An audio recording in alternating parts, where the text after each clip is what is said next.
Thank you, Madam Chairperson, ladies and gentlemen, and friends.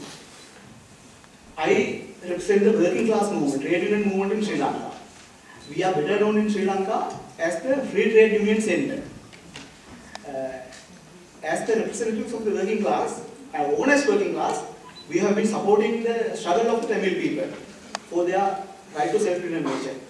But we must say, we advocated a policy of mass struggle, not the armed struggle. We advocated to the Tamil people, you can win your rights through mass struggle, which we witnessed recently in Tunisia and Egypt, for example. Therefore, there was some sort of difference with the Tamil armed movement, but at the same time, we had some sort of dialogue with them on how to win their rights. And on the topic of the war and its immediate aftermath, I should say, now in the aftermath of the war, the situation in Sri Lanka, within the country, has changed to a very great extent to the detriment of the general public and for the poor people. Now the whole country has been militarized. Militarization not only in the north and east, but in the whole of the country. We know very well that the north and east of the country is under military rule. It's under military rule. Nobody now, for example, against this UN panel report, there were demonstrations in the north. That was those demonstrations were conducted and organized by the cabinet minister.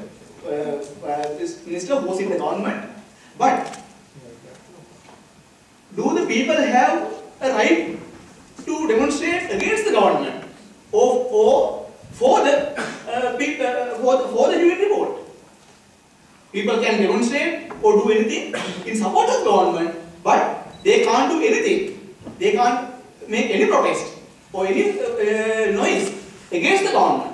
Therefore, there was very clear and suppression of the Tamil people, and after the war, the government has taken that repression to the whole of the country. Now, you can't do anything without the permission of the Defense Ministry or the military authorities. That's the situation in Sri Lanka, which has plunged after the war.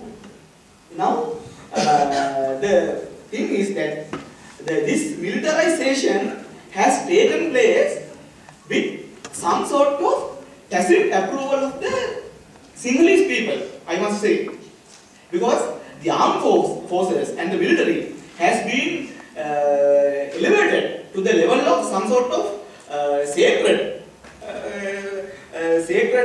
person or sacred entity.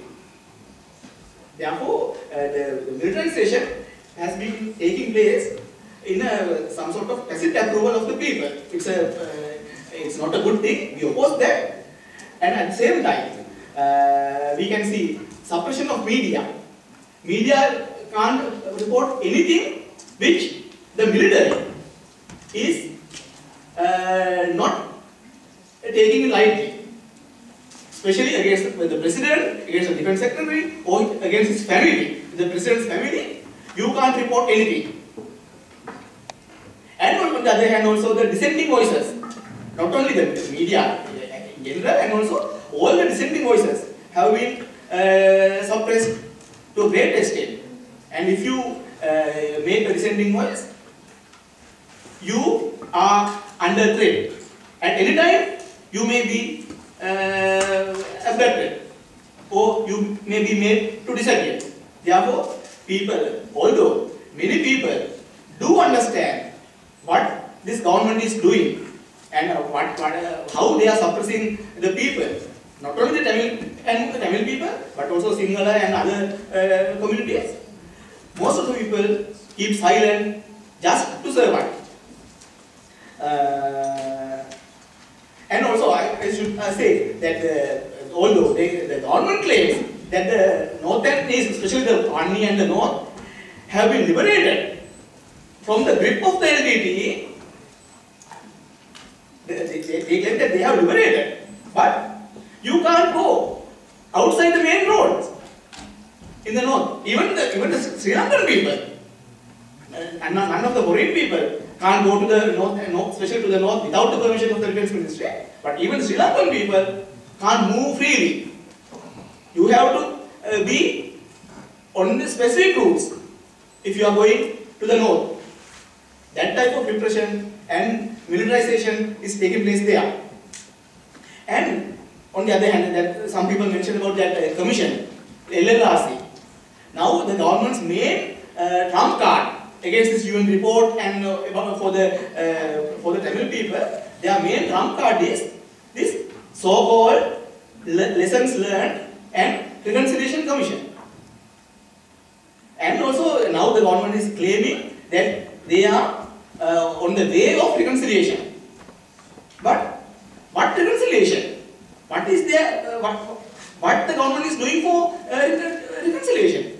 There's nothing they are doing at the moment. They are building some roads, bridges, etc. in the north. But is that reconciliation? To bridge hearts broken by the war. This government is doing nothing, and by the actions of the government, even more hearts are being broken. That's what we should understand.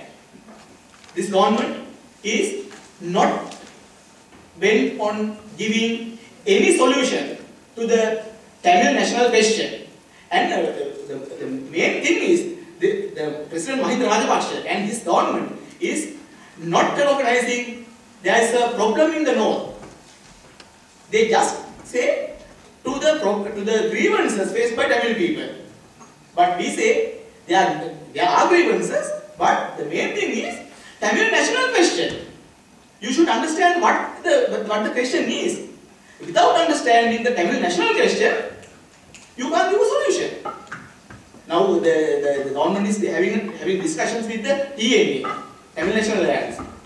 But on what? Sometimes they say about the political solution. Political solution for what? Therefore, these talks, we don't see would result in any reconciliation or lasting peace.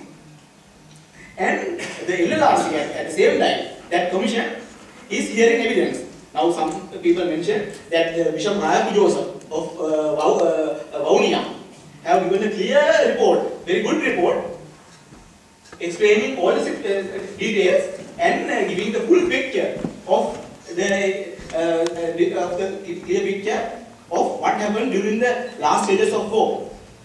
But can we, though the LLRC has not made a report yet, can we believe that this government-appointed commission can make any sort of publication that accepting that so many people have been made to disappear, so many deaths have occurred. As such, therefore, this commission is clearly an eyewash, and it was appointed just after that UN panel was appointed, and therefore, government is using it only as a trump card and eyewash in the face of the international community. And on the other hand, even during the war, the Tamil people, Muslim people, some areas, Muslim people, and also some single people could live in their areas with much difficulty. Because of the war, they faced various difficulties. But some people did not leave their homes and their villages. But after the war, the government is grabbing their lands mainly to build hotels for tourism sector. And the people are being chased away from their lands. Therefore, now the so-called peace has made many people homeless, especially in the eastern province, in the coastal areas. And now the the people have lived there for centuries, maybe for centuries, and for years, even from the time period of independence. But now they are being chased away, and land are being grabbed, and still no compensation has been given. No, even not a promise has been given about the compensation. And also one other thing on this land grabbing. Now the government is going to establish permanent military camps. Permanent military camps in very large areas. A camp may expand to a very large number of hectares. Therefore, the people who were chased away during the war to establish maybe temporary camps at that time, now are being made permanent. Therefore, the military is going to be permanently present in the north, especially in the north, and the people have lost their lands and they have been made homeless and also refugees in their own areas. And therefore, this situation has made this the aftermath of the war in a way a period of no return for not only for the Tamil people, but also for especially Sinhalese people and also for the Muslims. And the situation is such that though there is talk about political solution, there is no mood within the government ranks for political solution in whatsoever form. And sometimes the government is talking about the 13th Amendment plus 13th Amendment, and sometimes they refer 13th Amendment plus. That means giving more powers to the provincial councils established under the Indulaka Code. But they are not giving the powers mentioned in the 13th Amendment, that police and land powers. But sometimes talking about the 13 plus, 13A plus. Therefore, what the government is doing is deceiving the Sri Lankan people and also the international community at the same time. Therefore, we should understand what this government is doing. They are not bent on giving any solution. They are, in a way, they are wasting their time and consuming their time and deceiving the people. And therefore, we can't have any confidence or any trust in this government. And in my view, even the UN and the international community is doing nothing, and they can't do anything because of they are representing the international capitalist class, and they are with this government. Therefore, we should urge you to support us to build the movement of the downtrodden people, of the working class and the poor peoples and the oppressed peoples, maybe Sinhalese, Tamils and Muslims. Therefore, we should have a united struggle of all the oppressed peoples against this government for the Tamil people to have a lasting peace. Thank you.